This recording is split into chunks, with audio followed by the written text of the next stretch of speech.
First step to managing stress is to not let it manage you. And you've got to see the signs, right? Because they're the clues. If you let it take control, then it's a different approach you need. But it's usually avoidable. So you know what your triggers are. They'll be finding it hard to sleep, finding it hard to concentrate. You're short-tempered. You might be feeling lack of appetite. There are several different early warning signals. You must pay attention to the early warning signals.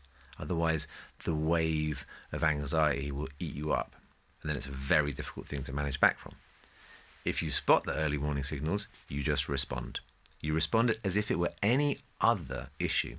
If it was a project that was going wrong, you know what you'd do. You'd push back. If it was a relationship that was challenging, you know what you'd do. You'd speak your mind. You'd fight for what was right. If it was a client opportunity, you'd stand your ground.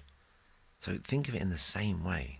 If something's coming for you and you can see the early warning signs, you need to respond and get the sleep, step out of the situation, eat properly, take some time, do everything that you know deep down is going to be the right thing to do when those first clues are there. Don't let it go over. Don't get sucked in or fall into a trap that you must work harder or get through the night or whatever it is. Listen to the signals. And you can pretty much usually manage your way out of it before it gets bad.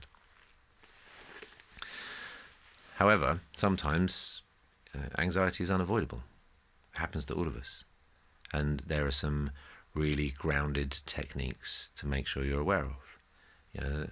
The reason we all know the word meditation and we all have an idea of what it means, and that sometimes we can find it funny to make jokes about omming or whatever else.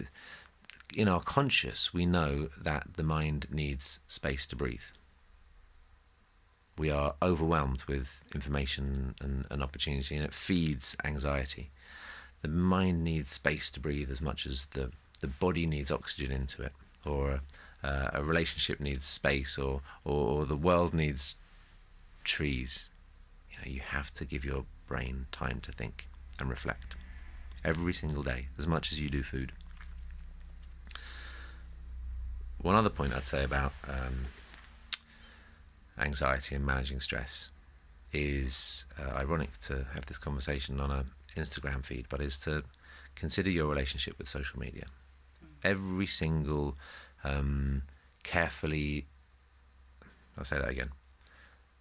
Although it might be ironic to discuss this on an Instagram feed, the importance of understanding your relationship with stress and anxiety and social media is profound. This is a very new form of technology. It's a new relationship in all of our lives, and it's deeply powerful and important, but it can have consequences.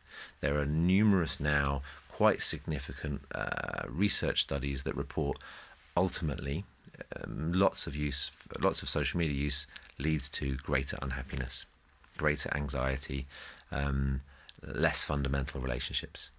It's proven again and again and again. It seems to be evidence that we must take seriously. And I don't think you respond to that by saying, never use social media. But when new things and new technologies emerge, we have to try hard to understand them. And the most powerful thing you can do with knowledge is to access it, absorb it, and understand it. So if the majority of medical investigations at the moment suggest there's a corollary, check yourself and ask yourself what your principles and habits are. I have one core piece of advice around the relationship between possible social media and anxiety and stress at the moment. And I ask myself, what will I allow my daughter to use? What do I think is a healthy relationship for social media? Not for me, because I wake up and I want to check my phone, or I'm itching to check now to see what the responses are. That's my life. But what do I think is healthy for my daughter? Do I want her endlessly looking at a screen? Do I want her addicted to her notifications? Do I want her to think that her happiness or success in life is based on the number of likes she gets? Think about it as if it was someone else. Try to determine what you think is healthy, and then come back from that place.